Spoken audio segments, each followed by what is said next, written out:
Once we've determined that this is a redox reaction, one of the very first steps is we saw that this was the oxidation reaction, and this was the reduction half reaction. We can actually complete balancing this fairly easily if we're going to break it up into the two half reactions, meaning breaking it up into the oxidation and reduction half reaction. The next step in the process is to balance all these non-redox components, which is basically anything but oxygen, hydrogen, and charge. In the top reaction, this would be manganese. Now, we're not looking at the oxidation state of manganese. We're not looking at the charge. We're just looking at the quantity of manganese, and how many we have.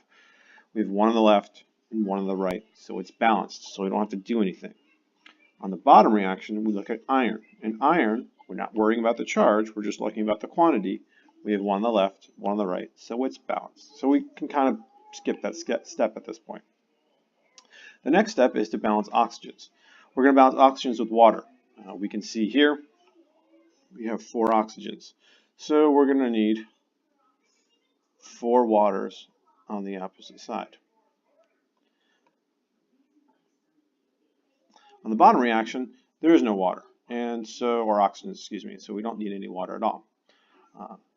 The next part would be to balance hydrogens with H+.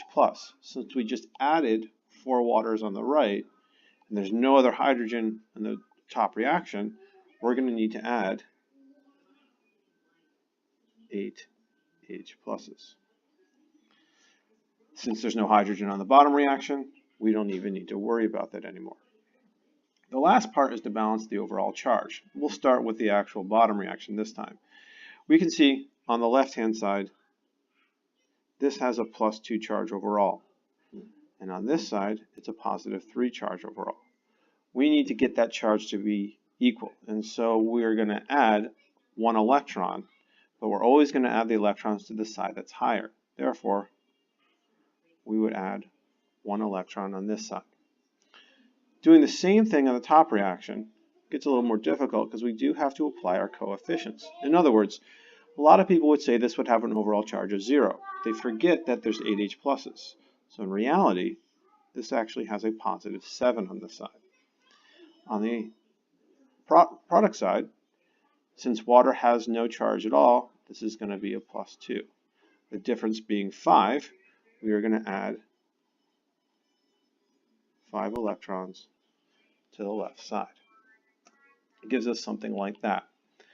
Once you get past this step, which is a major step in trying to balance a redox reaction, we're trying to get these electrons to cancel.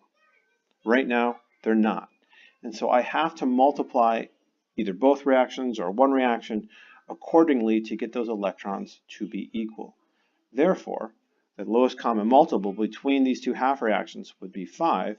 I don't have to do anything to the top reaction, but I do have to multiply this reaction by 5.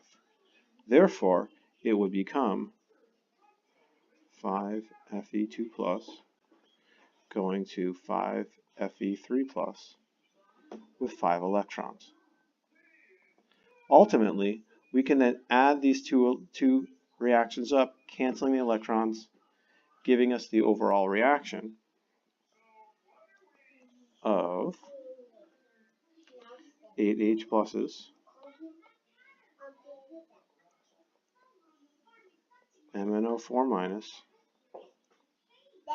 5Fe2+, 5Fe3+,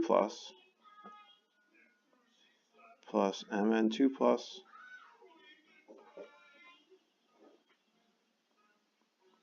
and then 4 waters.